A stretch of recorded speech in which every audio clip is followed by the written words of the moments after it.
Olá, eu sou o Thiago Otuki, economista do Clube FI. Estamos em mais uma edição do Clube FI Entrevista.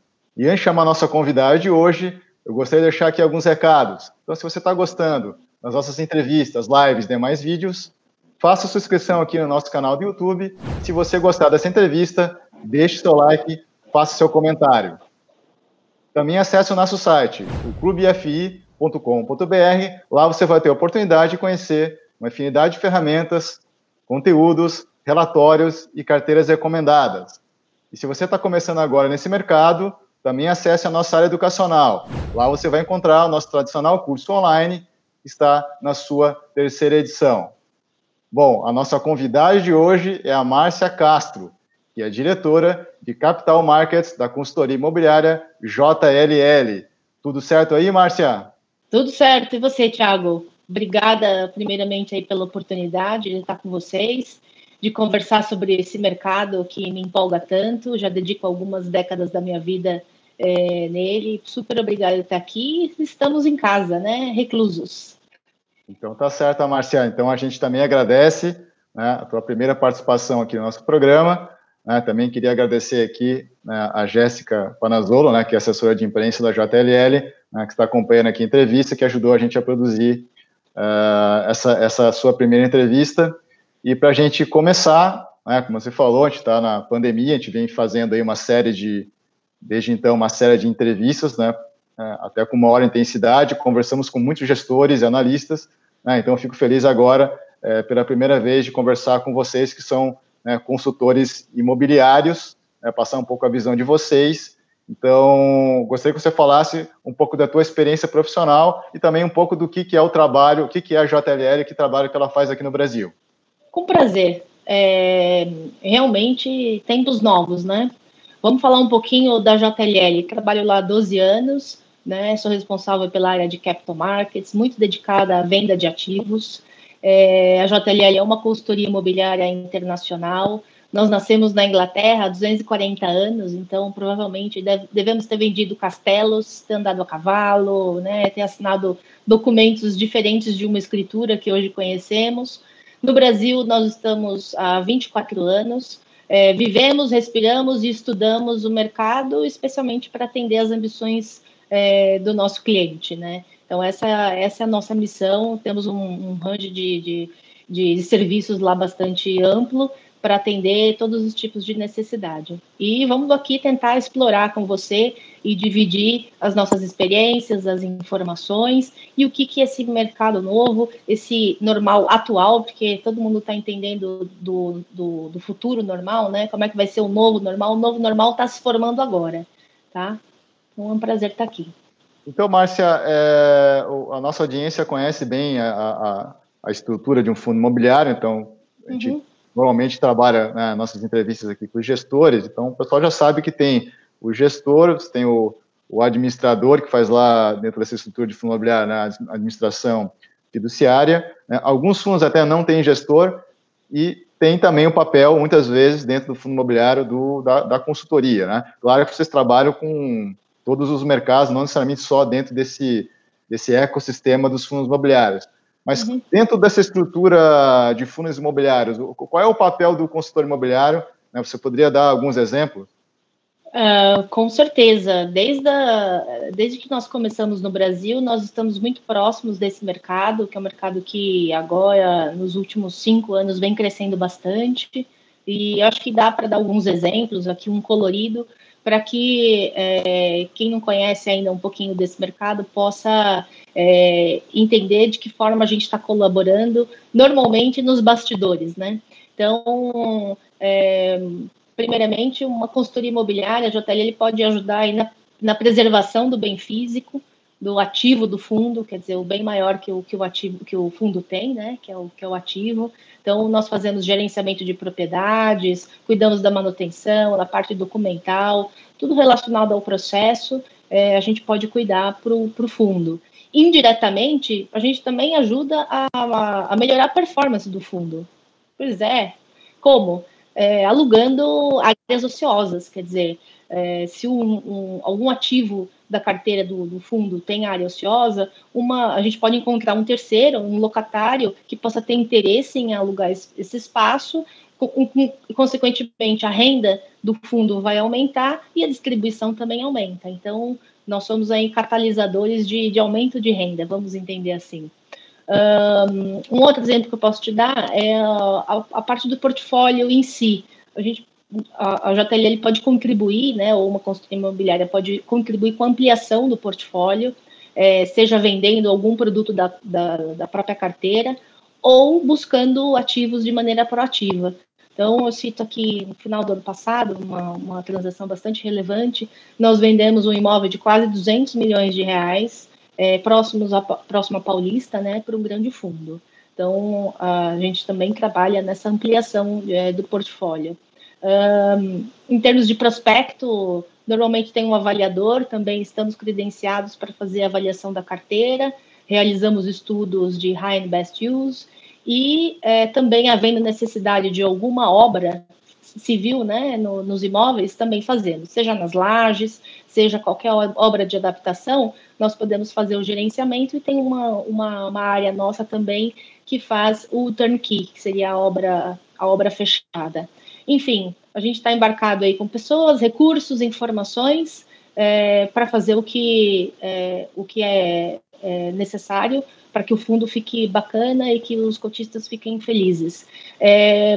Falando um pouco de cenário, fundo de investimento imobiliário, para quem não é do fundo, né, ou um administrador, como você mencionou, ou um consultor, nós também podemos ajudar e atuar aí com os cotistas ou com aqueles que queiram entrar nesse mercado. De que forma? A JLL monitora trimestralmente os mercados de escritório e industrial logístico do Rio e de São Paulo, e nós disponibilizamos de maneira gratuita no nosso site esses relatórios. Então, se você já participa desse mercado, investe ou está interessado em entrar, é muito legal entender as informações de novo estoque, vacância, preço médio, tudo que está acontecendo no mercado, porque o mercado é cíclico. Quanto mais você tem informação, isso te permite tomar melhores decisões. Então, é lógico que o prospecto ou a casa que estiver te indicando o produto vai ter os seus inputs, mas é bacana você também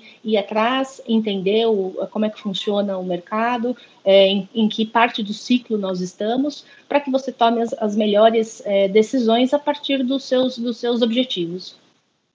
E, Márcia, eu até olhei no site JLL, como você citou, tem vários serviços, né? Mas tem um serviço específico que eu gostaria que você falasse, que todo investidor de fundo imobiliário olha, né, lá no QBFI tem esse indicador lá pronto, que é essa relação entre o preço de mercado e o valor de patrimônio.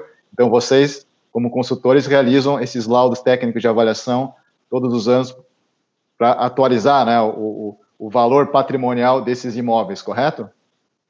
Exatamente. Nós temos uma equipe formada de engenheiros e arquitetos capacitados para fazer esse tipo de avaliação. É uma avaliação bastante que vai conforme as normas, né, da ABNT e é bem reconhecida no mercado, graças a Deus. Nós tivemos aí já algumas vezes o reconhecimento da Euromoney, é um serviço bastante bem representado lá, os meus colegas são muito bons. E o que você acabou não comentando logo no início da entrevista, o que é exatamente essa tua área de capital markets? É uma área que se dedica especialmente a fazer vendas, né? Então, hoje no Brasil, a gente atua mais na transação plain, né, que seria compra e venda. Então, ali nós fazemos investment sale, ou seja, a venda de um imóvel com locação, uma operação de sale and leaseback. Atuamos também por parte do investidor, quer dizer, às vezes o investidor tem o interesse de adquirir um determinado ativo, nós vamos atrás de maneira proativa e tentamos fazer a aproximação das partes e fazer com que essa transação seja feita. Então, também fazemos disposition, né, quer dizer, a venda vaga de um imóvel. Às vezes tem um imóvel que está naquele momento de redesenvolvimento, era um imóvel industrial que passa a ser talvez um big box ou uma concessionária, por exemplo, nós fazemos também a venda desse imóvel. Na parte residencial, nós atuamos assim no fornecimento realmente do terreno, né? Quer dizer, não atuamos na venda das unidades individualmente, mas na venda dos terrenos em que serão desenvolvidas as torres, né? Interessante. Então, a JLL ela pode trabalhar nas duas pontas, né? Por exemplo, um fundo imobiliário que tem caixa e tem interesse em comprar um determinado imóvel, vocês podem ajudar nesse processo de negociação e adaptação desse imóvel. E do outro lado também algum proprietário de imóvel que queira vender, né? De repente até para esse público-alvo que são os fundos imobiliários, vocês também fazem essa consultoria para conseguir fazer essa venda, correto? Sem dúvida, esse é nosso dia a dia. É exatamente isso que a gente faz. Tentar aproximar as partes, diminuir distâncias e, de maneira sempre bastante criativa, superar os pontos de diferença para que a transação saia. E, Márcia, a gente tem já conversado bastante com os gestores e analistas e está claro que todos vamos ter problemas de inadimplência, somente lá para frente vai ter problema de vacância, tem alguns segmentos muito mais afetados, né, como shopping centers e hotéis, né, enfim, shopping centers, a maioria, né, está fechado, sem faturamento, e o que você poderia colocar agora, quais são os principais desafios, né, que estão sendo colocados para os clientes da JLL? Não tenho dúvida que essa pandemia pegou todo mundo muito de surpresa, né? Então, hoje, quem foi afetado 360 graus, a maioria de maneira negativa, né? E alguns poucos aí de maneira positiva. Acho que a gente pode conversar aqui um pouquinho. Se a gente dividir, por exemplo, no mercado imobiliário, os locatários e os proprietários, por exemplo, né? Então, esse isolamento social, ele trouxe uma mudança na nossa forma de consumir, na forma do que as prestações de serviço estão sendo realizadas, né? E em alguns segmentos, nós tivemos até a paralisação, né, daquela atividade, né? Me vem à cabeça aqui o turismo. Turismo, né, eu mesma ia viajar, acabei cancelando a viagem. Isso é uma situação que esse mercado vai enfrentar por agora, nesse curto, médio prazo. E nesse meio tempo, o que o mercado teve buscando? Tentar se adaptar a essas novas questões, né, que envolve especialmente uma queda de caixa bastante bruta, né, e tentando entender, nós estamos aí incessantemente tentando entender qual vai ser esse novo normal, né? O normal atual é o jeito que nós estamos sobrevivendo, né? O novo normal vai ser esse conjunto de costumes que vai fazer parte do nosso dia a dia. Nós não sabemos ainda o que vai ser e está todo mundo tentando ao máximo antecipar, se possível antecipar quais serão esses costumes, né? Os locatários, a nossa seção ali que atende os ocupantes, tem estado bastante ocupada. Por quê? Os locatários, uma despesa importante é a locação do escritório, né? Então, nós estivemos preparando e trabalhando, tentando entender com esses ocupantes o que seria possível fazer em relação ao contrato deles. Alguns deles estão presos por bastante tempo, em função de investimentos iniciais que os proprietários fizeram no imóvel, né? Mas a gente tem conseguido, aí até seguindo o aconselhamento do Secov, né? Que é para a gente negociar, sempre negociar e encontrar um ponto de equilíbrio. Nós temos conseguido aí, de uma maneira diversificada, tentar ajudar a todos os lados aí para que a locação continue e que, como você falou, que a inadimplência não venha. Então, o importante é dizer que a gente não tem assim uma receita, né, para essas negociações. Essas negociações estão sendo analisadas caso a caso, depende do segmento da empresa, depende do espaço que ela ocupa, do valor de aluguel que ela vinha pagando, do tipo de contrato dela. Então, isso tem sido analisado de maneira muito individual. E, obviamente, tem o lado do proprietário, né? Então, Muito se fala que aliás, muito não se fala que o proprietário também tem seus compromissos, né? Por exemplo, os proprietários, né, os cotistas do fundo de investimento imobiliário, eles veem na renda um importante complemento mensal. Então, também negociar e prejudicar isso é ruim, você está prejudicando uma outra ponta. E por que tem-se essa ideia de que o locatário é talvez uma parte mais fraca da relação? Isso já vem desde o nosso histórico de déficit habitacional, né? O Brasil tem um histórico de não ter casas para todos, e a legislação ela carrega para todos os segmentos, seja o comercial também, ela carrega esse protecionismo, né? Mas é importante sim olhar, e a relação, nós estamos num momento que todo mundo tem que ajudar, todo mundo tem que ir ali no altar do sacrifício e entender a posição do outro e ver o que pode fazer sentido ou não, né?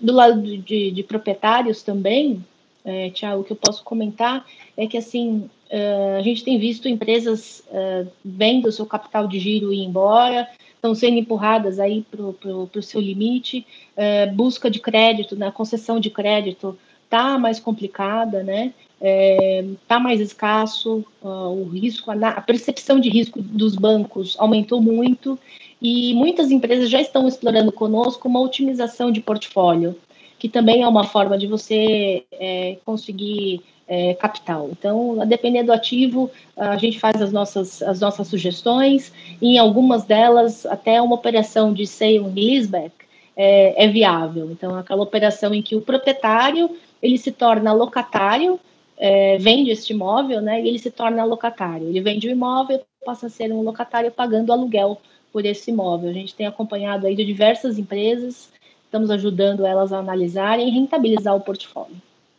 Isso que eu ia perguntar, Márcia. Então, de um lado, acho que hoje tem, por parte dos cotistas, né, que é o nosso público aqui no Clube FI, já estão entendendo que determinados tipos de fundos, como você falou, né, do lado do locatário, estão tendo dificuldade, então vai ter algum tipo de postergação de pagamento, algum tipo de parcelamento dos seus aluguéis, vai ter, no caso mais extremo, inadimplência, ou até alguns locatários, dependendo do contrato, vão ter que sair, né?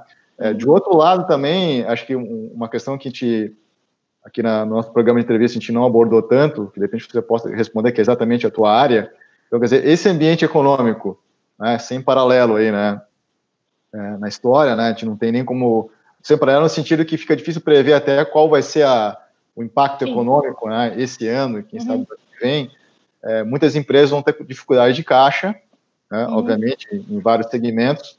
Então, você visualiza que essa situação de mercado ela pode trazer boas oportunidades de aquisições de bons imóveis por parte, por exemplo, dos fundos imobiliários que poderiam captar esses recursos do mercado, como você comentou, né, esse tipo de operações, por exemplo, com galpões logísticos, industriais, ou mesmo o segmento corporativo? Eu acho que sim, Thiago. Eu acho que tudo vai depender do objetivo do vendedor, né? Nós estamos vivendo um momento de muita incerteza. E essas incertezas, elas diminuem a tomada de decisão, a velocidade de tomada de decisão. Toda vez que você não está muito certo de determinada coisa, você para e pensa um pouco. E isso leva um tempo para você tomar essa decisão. E então, a depender dos objetivos do vendedor, se ele não dispor desse tempo para pensar, eu acho que o mercado pode sim recepcionar oportunidades e vai ser possível a aquisição de imóveis.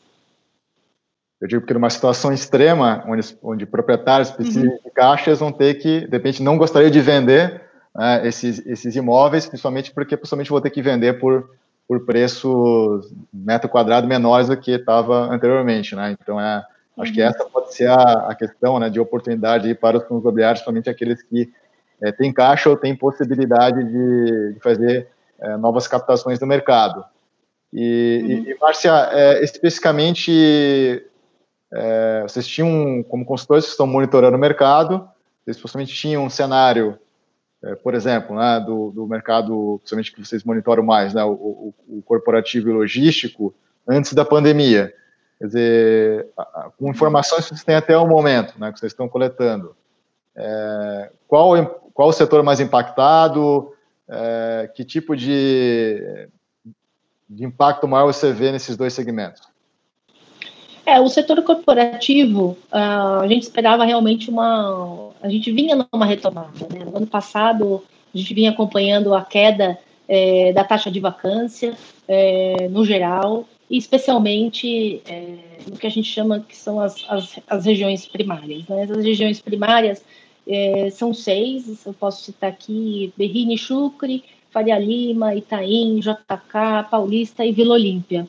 Então, se você a gente entende que o ponto de equilíbrio aí de uma taxa de vacância seria em torno de 15%. Nessas regiões, em algumas delas, nós estamos vendo 10%, até um pouquinho menos de 10%. Então, isso quer dizer, ela já estava entrando num momento que nós chamamos de favorável ao proprietário do imóvel, né? Agora, com essa situação, o processo está mais lento, né? E está mais lento por diversos motivos. Primeiro, porque não se sabe exatamente como é que vai ser a densificação aí dos espaços corporativos. Muito se fala do distanciamento que vai permanecer, né? Então, essa relação metro quadrado por pessoa, como é que vai ficar? Então, fica aquela volta novamente a avaliar a premissa de metros quadrados necessários, né? Para quantas pessoas. Fora isso, você tem infelizmente, nós estamos passando por um momento de incerteza também na área política, econômica, o dólar está subindo bastante, e tudo isso contribui para esse alongamento aí de decisões. Por isso que fica difícil dizer em relação a como é que nós vamos ficar nisso, né? Como é que o mercado vai se comportar. Eu tenho, assim, uma boa notícia que nós vamos ter entrega, a gente tem previsto aí novo estoque até o final do ano de mais ou menos 100 mil metros quadrados, né? É um número razoável, não é nem muito nem pouco, mas 30% desses 100 mil já está pré-locado, o que quer dizer que não vai estar disponível assim 100 mil metros quadrados a mais no mercado. E alguns desses desenvolvimentos, a nossa percepção é que eles podem sim ser postergados para 2021, porque os processos podem ter algum atraso, né? Seja de obra, de emissão de documentação da prefeitura, etc. Então, nós não teremos, vamos dizer, uma crise impulsionada muito pela oferta, porque a oferta esse ano não vai ser, Márcia, tão grande, né? Desculpa te interromper. Pois não. Só para você falou em uma oferta no curto prazo de 100 mil metros quadrados, mas isso seria em que região essa oferta? Eu estou falando de duplo A, né? E aí envolve algumas regiões, tá? Indo até tem o Build Suit da Dupont ali na Castelo. Então são vários empreendimentos. Eles não estão localizados todos nessas regiões primárias, mas quando você acrescenta metros quadrados no estoque, tudo isso tem uma reação, né, uma consequência. Então, no passado, nós tivemos crise a partir da oferta demasiada, né, no mercado. O ponto importante que eu estou colocando aqui, que é, embora estejamos passando aí por uma crise, nós não temos aí no nosso radar uma entrega que vai ser uma super oferta de imóveis. Foi esse o ponto. Certo. E você até comentou, que seria já a próxima pergunta, né? Que é a questão da adaptação, porque é o novo normal, como você colocou, né? Por exemplo, nas lajes corporativas, que tipo de adaptações técnicas já estão sendo discutidas no processo de volta? Até você colocou uma informação aqui que eu já debati até numa live aí, essa semana, e aquela ideia é o seguinte: o pessoal fala assim, não, mas eu acho que vai ter redução de locação, porque depois, mais à frente, pode falar nessa questão do home office, né? Mas, ao mesmo tempo, pode ser que essas adaptações técnicas vão exigir que você tenha mais metro quadrado por colaborador, porque você vai ter que ter um distanciamento maior, né? Então, você que se falar, além dessa, que está sendo discutido, outras adaptações técnicas que as lajes vão ter que fazer na volta, né, desse isolamento todo, e isso vai ter muito impacto em termos de custos de manutenção. Em relação à reentrada, a gente tem acompanhado aí os nossos colegas da China, da Europa, dos Estados Unidos, e é esperado que essa reentrada ela obedeça a 3 pilares aí bem interessantes. O primeiro é a reabertura dos espaços. Os espaços hoje estão fechados, né? Então vão ter que reabrir os espaços. O segundo é um respeito à saúde e a saúde e o bem-estar do funcionário. Se você não só fizer, mas você demonstrar que está fazendo para o funcionário, tomando medidas que os deixem confortáveis no escritório, existe uma preocupação em relação ao absenteísmo, né? Então, o escritório ele tem que demonstrar, né, que ele está tomando medidas para a proteção desse colaborador. E o terceiro é revitalização de espaços. Então, hoje, como esse distanciamento social está trazendo uma nova realidade, aquele café, né, a gente costumava tomar, aquele bate-papo, aquela reunião, aquele happy hour, aquele cortar o bolo, né, do aniversariante do mês, coisas do tipo vão ter que ser repensadas. Então, em relação a modificações, tem um caminho aí bastante extenso a ser percorrido e que vai ser desenhado ao longo dessa reentrada. Um dos mais significantes, eu acho que vai ser a implementação de tecnologia, né? Então, hoje, com bastante tecnologia, você consegue entender, e a JLL tem esses softwares, então, que vai dizer, por exemplo, na sala de reunião, quanto tempo a pessoa já saiu da reunião, se ela foi limpa, se ela não foi, se o café está cheio, se não está, para ter esse distanciamento e evitar a aglomeração, né? Então, esse tipo de coisa a gente entende que... E aí, assim, e o que mais, Márcia? Puxa, aí o céu é o limite, né? Porque quanto mais recursos você quiser implementar no condomínio ou no seu próprio escritório, mais investimento vai ser necessário. E a tecnologia está hoje para servir a gente, tem aplicativo para tudo. A ideia é que se faça isso via aplicativo e de forma bastante individualizada por empresa, por condomínio, que cada um tem a sua característica, o seu tamanho, a sua população e a sua dinâmica. Uma outra coisa seria a sinalização. Isso deve agregar algum custo, né? De novo, o distanciamento social vai exigir a segregação de espaço, sinalização, elevadores, toda essa questão que antigamente a gente não pensava, né? Muito pelo contrário, você tinha um espacinho ali, você estava com pressa, você só entrava no elevador e ia para a tua reunião.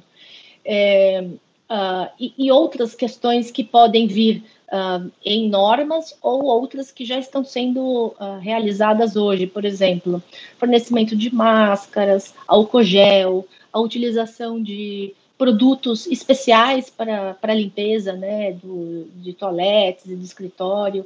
Antes não tinha esse tipo de coisa, né? Antigamente você fazia uma limpeza com produtos mais comuns. Então, isso tudo deve ir para o boleto do condomínio. O quanto de impacto a gente não sabe ainda, adoraria saber. Vai depender muito também de como é que a coisa vai se comportar. Muito se fala do ar-condicionado também. A nossa expectativa lá do nosso pessoal técnico é que ocorra também com maior frequência o filtro do ar-condicionado, mas mais por um conforto emocional do usuário, do proprietário, do que necessariamente técnico. Já fizemos testes e me parece que, eu não sou técnica, não sou engenheira, né, mas assim, conversando com os meus colegas, me parece que do jeito que a troca é feita, atenderia o tal do PMOC, tá? Então, acho que são esses custos em geral que podem mudar um custo de condomínio, e eu acho que você fez um belíssimo contraponto. Eu acho que existe, sim, essa possibilidade, e a gente vai falar um pouquinho mais, quero ter a oportunidade de falar um pouquinho do home office, mas existe também essa questão do espaço maior, né? Tenho visto aí alguns artigos dizendo que talvez seria interessante ter um único sentido de trânsito de pessoas no escritório para evitar que as pessoas se cruzem, né, e se contaminem. Então, é tudo muito novo, a pandemia está aí, nós estamos no meio dela, mas acho que em linhas gerais é isso que eu estou comentando com você. Bom, Márcia, então você estava comentando sobre a questão dos custos, né, dos custos e dessas adaptações técnicas.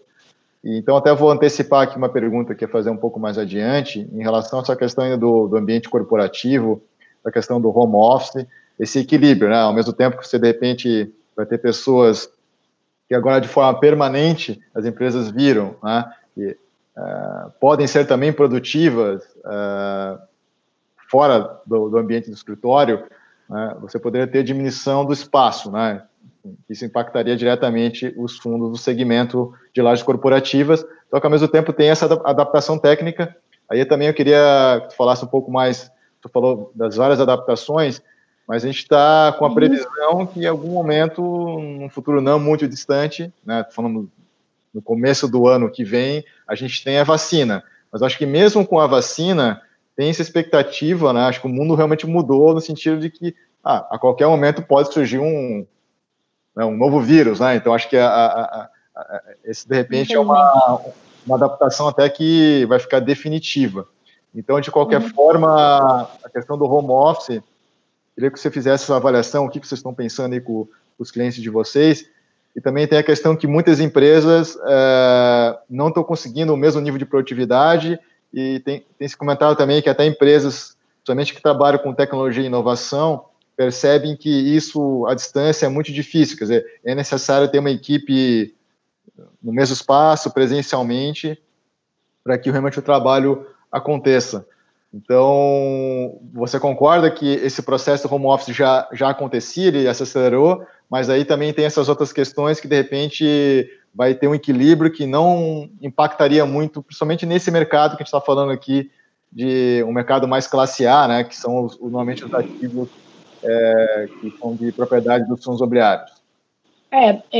Eu acho que tem duas forças aí, né? Falando do duplo A, só para a gente fazer um exercício rápido aqui, se a gente pegar só o mercado todo tem uns 15 milhões de metros quadrados. Se a gente pegar o estoque de duplo A, a gente chega a coisa de 3 milhões e 700 metros quadrados que devem servir aí a 300 mil pessoas, mais ou menos. Tá? Então, se a gente pegar 10% dessas pessoas e entender que o home office é uma realidade, nós vamos ter uma sobra de espaço, né, de espaço disponível, que pode ser interessante, né? Interessante, sim. É fácil? Não, não é. Não é fácil. Na nossa visão não é fácil e não é igual para toda empresa. Então, depende da cultura, como você falou, do segmento, depende do momento tecnológico da empresa, vai depender de processos, né? E vai depender também de legislação, né? Não é muito fácil você simplesmente mandar o teu funcionário para casa trabalhar. O teletrabalho hoje é permitido. O home office, nós não estamos vivendo o home office, né? Na minha visão, o home office hoje ele é forçado, então ele não é home office, não é uma escolha, né? É claro que talvez essa dinâmica de trabalho ganhe uma fluidez interessante, e eu acho que o Covid veio acelerar essa fluidez. Ao mesmo tempo, tem o contraponto das adaptações aos maiores espaços, né? Puxa vida, e nessa, será que vai sobrar espaço ou não vai? Essa é a bola de cristal que a gente não sabe o que vai acontecer. Eu acho que para algumas empresas, inclusive nós temos visto aí empresas anunciando demissões, nós temos sido procurados também por empresas não só buscando espaço, mas também querendo fazer alguma devolução, mas isso já fazia parte da dinâmica do mercado. Não aumentou em função do Covid, né? O que pode ter acontecido o Covid ter acelerado algumas decisões, né? Aquela situação que você vinha, puxa vida, nós precisamos fazer isso e tal, não sei o quê, e aí quando vê o Covid, você fala, puxa, é agora que nós temos que fazer, né? Então, existe sim esses dois pontos, mas a gente entende que 100% home office, do jeito que nós estamos hoje, e não é viável, não é fácil. Parece que porque tá em place, mas não é. Inclusive na parte técnica, né? Você vê muitas pessoas trabalhando, reclamando de conexões, caindo, gente que nós somos seres sociáveis, a gente precisa ter esse contato, é importante ter o contato, não perder essa conexão com equipe, com projeto, com cliente. Em algum momento talvez a gente tenha que abrir a mente e nessa fluidez, de repente numa reunião, ter gente que está presente e gente que não está, né? Antigamente, ou todo mundo estava pelo telefone, ou todo mundo estava pessoalmente. Eu acho que também as reuniões vão ganhar uma dinâmica diferente e talvez surjam aí oportunidades de sublocação, né? Isso talvez possa ocorrer, sim. Então até eu acho que está em linha do que eu tenho lido, estudado sobre o assunto, né? Então acho que realmente isso não vai impactar, pelo menos no curto, médio prazo, o segmento de lajes corporativos, principalmente esse, né, que está comentando aqui, né, de classe A+, também dadas as características dessas empresas. Mas um comentário que eu acho que uma conversa com executivos, eu estava também agora nessa semana, é que uma cultura que mudou muito rápido, acho que não tem volta, não sei se você concorda também, que é a questão das reuniões, né? Essa questão de reunião de negócios. Quer dizer, o pessoal viu que agora realmente não faz tanto sentido um executivo, por exemplo, que está em São Paulo e vai ter que pegar um avião, sei lá, ir para Porto Alegre, ou qualquer outro estado, ou até para o exterior, para fazer uma reunião de negócios. Você consegue ter um bom resultado, né, virtualmente, online. Isso, inclusive, gera produtividade, gera menos custo. Então, isso impactaria o segmento de hotéis, principalmente hotelaria e realmente atende, né, a esse turismo de executivo de negócios e que, até do ponto de vista técnico, então, do ambiente corporativo, talvez o que tenha uma redução das salas de reuniões, né? Então, não sei se você já estão discutindo isso também lá na JLL. Já sim, tem uma linha que entende que essas grandes salas não vão existir mais, né? Ou vão ser um número bem menor e com talvez uma utilização, um regramento de utilização mais específico para poder se adaptar a essa nova realidade. Em relação às viagens, eu acho que essas ferramentas já estão presentes conosco há, sei lá, talvez uma década. E talvez o Covid tenha impulsionado também, empurrado a gente a aprender a usar todas essas ferramentas de comunicação à distância. Essa aqui é a verdade. E talvez, em alguns pontos, esteja funcionando muito bem. Outros, talvez, nunca, o contato físico nunca vai ser substituído, né? A verdade é que nós nunca seremos como antes, né? Essa que é a verdade. Agora, colapsar, por exemplo, mercado hoteleiro ou corporativo, a gente realmente não acredita. Vão vir coisas novas, isso que ninguém fala também, né? Nessa situação de pandemia, existe espaço para o novo. Novas empresas, novas ocupações, novos costumes, e às vezes as pessoas ficam muito presas ao branco e ao negro, né? Assim, puxa vida, vai ser sim ou não, né? Como é que vai ser? Não, mas pode ser que tenha um meio do caminho aí que ninguém tinha parado para pensar, né? Sim, como a gente sempre fala aqui com os especialistas em fundos imobiliários, a pessoa sempre comenta, né? Não, os imóveis, eles vão achando a sua vocação e vão se adaptando, né? Enfim. É isso aí. E é o trabalho, na verdade, então é o trabalho como de vocês que tem que ajudar aí os proprietários, por exemplo, dos imóveis, né?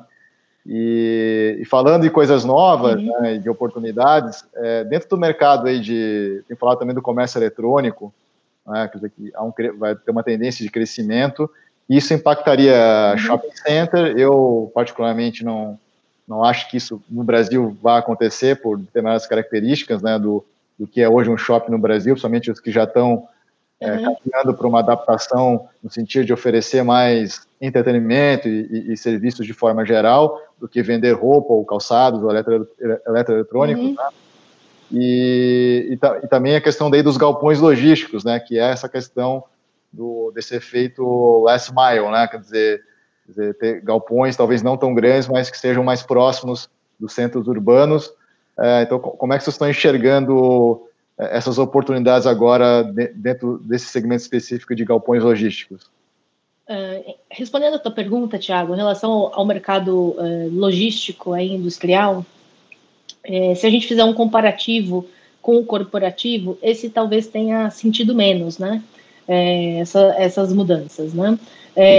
Muito ancorado pelo varejo e o e-commerce, né? Então, essa tem sido a nossa vida, né? O consumo pela internet. Nós tivemos aí, a nossa área de pesquisa fez um levantamento que 63% das ocupações tiveram impacto positivo em função do varejo, e-commerce, transporte e logística. Então, realmente deu uma movimentada muito forte, não necessariamente uma ocupação maior, né? A gente já vinha num resultado muito interessante, só para você ter uma ideia, no primeiro trimestre, que pegou aí 15 dias do Covid, esse segmento absorveu 480 mil metros quadrados, uma absorção líquida. O que é isso? Essa absorção líquida seria a quantidade toda de espaços locados menos os espaços devolvidos, né? O que a gente chama de crescimento mesmo do mercado. Puxa, isso é muito pouco. Vou te dar um número aqui que vai te dar uma ideia. O ano passado, essa absorção líquida foi de 1,3 milhões, né? Então, quer dizer, em um trimestre apenas, que normalmente não é o mais forte, janeiro, nós fizemos 37% do resultado de 2019. Então, o resultado de absorção desse segmento já foi bem interessante no primeiro trimestre, e as notícias que nós temos é que tem sido algumas locações feitas a título de caráter temporário para suprir essa demanda extraordinária, né, do Covid, e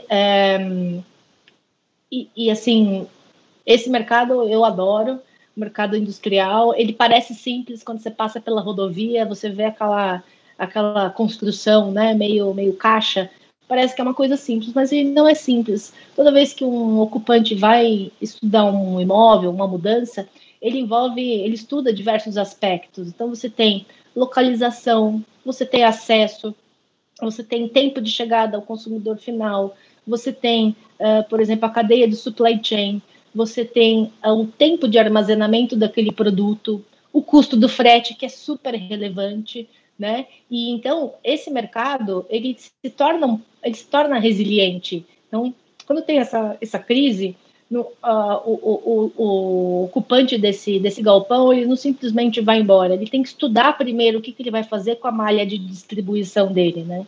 A gente acredita mesmo assim que pós-Covid os espaços vão continuar sendo absorvidos, né? Existe uma preferência de espaços próximos às capitais, né? A gente tem uma previsão aí de 1 milhão de metros quadrados de entrega, mais da metade em São Paulo, quer dizer, São Paulo realmente ali aumentando o seu stake, já é um polo super consolidado de distribuição, mas é interessante. As locações, por outro lado, as novas locações, nosso pessoal tem visto ali que o tempo de decisão também tem sido, o processo é mais ou menos parecido com o corporativo, está demorando um pouquinho mais para a tomada de decisão, mas tudo em função das incertezas. Sim, mas estão dentro dessas áreas nobres também, né, que é o alvo dos fundos imobiliários de logística, de galpões, né, quer dizer, então vai ter oportunidades aí, quer dizer, vai ter mais incorporação. O logístico, como eu comentei, ele parece simples, mas ele não é. Tem diversas teses de investimento. Então, tem players que preferem imóveis até 30 quilômetros de São Paulo. Tem players que preferem ou fundos de investimento imobiliário que preferem imóveis mais próximos à capital, talvez estudando aí um last mile, ou então o urbano para uma eventual conversão, né? Então, não é um assunto que, como ele é bem diversificado e complexo, no sentido de ter várias matérias que precisam convergir para uma melhor ocupação, ele precisa de bastante análise, né? Sim, sim. E você também colocou aqui, Márcia, um tipo de operação, né? O seller finance, né? Pode ser, então, uma alternativa para as empresas conseguirem gerar caixa. O que é exatamente esse conceito dessa operação? Puxa, sem dúvida. O seller finance, basicamente, seria um vendedor, além de ser vendedor, ele se tornaria um agente de crédito, né, numa negociação, quer dizer, o financiamento feito pelo vendedor. E de que forma? Normalmente, chegamos a um preço, né, negociamos um preço, chegamos a ele, e normalmente o sinal seria entre 10% e 20%, e o saldo desse preço seria pago aí de maneira parcelada. Parcelada quanto, né? Para ser realmente um financiamento, um seller finance, a gente entende que seria aí entre 36 e 60 meses, né? E como é que é estruturada essa venda, essa compra e venda? Sempre com uma alienação fiduciária em garantia, que é uma ferramenta, um instituto que é amplamente utilizado desde a criação da lei, né? Todo o mercado de lançamento, quando você vai comprar um imóvel residencial, isso desde 1997 usa essa estrutura, porque ele é bem, ele é seguro, né? Ele permite o credor, no caso de inadimplência, retomar o imóvel, né? Tem essa possibilidade. E o melhor, ele não envolve o judiciário. O nosso judiciário não é muito equipado, né? Então, as decisões demoram bastante. Como ele tem uma execução extrajudicial via cartório, é muito fácil fazer essa execução. O prazo é curto, então dá uma garantia, dá uma sensação de proteção para quem está vendendo o imóvel nessa situação. E, assim, ele já foi um tipo de transação bem utilizada entre ali a crise de 2014, 2016, quando o crédito estava também mais restritivo, e era uma importante forma aí de você conseguir equacionar transações. E eu posso te dizer que ele tem vantagens. Ele tem vantagens tanto para quem vende quanto para quem compra, né? Então, por exemplo, para quem vende, quando você oferece um produto, um imóvel, que ele pode ser pago de maneira parcelada, o teu público-alvo, o teu público que pode estar interessado na compra desse imóvel, naturalmente aumenta. Então, essa é uma vantagem. A outra é que ele é garantido, né? Quer dizer, e também quando você paga parcelado, você normalmente não é esperado uma venda com um desconto muito grande, porque você já está pagando o imóvel parcelado. Claro, essas parcelas são corrigidas e tal, mas não é esperado um desconto grande, como você comentou no início. Puxa vida, será que nós vamos ter transações aí interessantes para os fundos e tal? Ele é um ajuste aí entre as partes. Para o vendedor, a vantagem é que ele não vai estar lidando, primeiro que ele com 10 a 20% do preço do imóvel, ele está tendo a oportunidade de comprar aquele ativo. E o ambiente de negociação ele é muito mais friendly, né? Quer dizer, é diferente de você negociar com um banco um contrato de financiamento. Então, as questões de multa, as questões de saída do negócio são bem mais simples. A gente tem tido sucesso lá, inclusive para explicar para clientes estrangeiros que essa é uma boa saída para a venda do imóvel. Muitas vezes eles não entendem, porque o mercado lá fora está acostumado a ter essa coisa se você pagou 100%, você deve levar o produto, se você não pagou 100%, você não leva o produto, né? mas a gente tem tido uma taxa grande de sucesso para explicar e as operações têm saído. Mas não é algo que isso você enxerga que é concorrente do fundo imobiliário ou até dos fundos de papel, né, dentro daquele processo de securitização, né? Você acha que isso não está num nível que vai impactar, né, nesse sentido? Não, acho que não. Acho que não, Thiago, porque na verdade é uma saída para essa transação e comercialmente falando tem uma lei maior, né? Tudo acaba em preço. Então depende da forma que você vai fazer essa transação, você acomoda parte a parte. Certo, Márcia. E está chegando aqui na parte final aqui da nossa entrevista. Então eu gostaria que você fizesse aí as tuas considerações finais para a gente poder encerrar. Ah, pois não. Bom, enfim, um prazer estar aqui com você. Admiro muito o trabalho do clube, sou associada. Infelizmente, a gente não traz muitas informações aí quantitativas, né, dessa pandemia, porque nós estamos em meio a ela, nós estamos vivendo esse momento. Mas com prazer continuaremos dividindo aqui todo o nosso conhecimento, experiência, tá bom? E é isso, nosso site é www.jll.com.br. Então tá certo, Márcia. Então você já fez a sugestão também, que eu vou repetir aqui, né? Então quem tiver interesse nessas das regiões, então pode entrar no site da JLL, tem artigos bastante interessantes também, que eu li esse último dia. E então gostaria de novo de agradecer a tua primeira participação aqui no nosso programa, né? Colaborando aqui, primeira vez que a gente entrevista, né, uma consultoria imobiliária. Então espero que a gente possa conversar mais adiante. Então um grande abraço aí. Também Igualmente. Um grande abraço. Obrigado. Então, também um grande abraço para a nossa audiência e até o próximo programa. Até mais.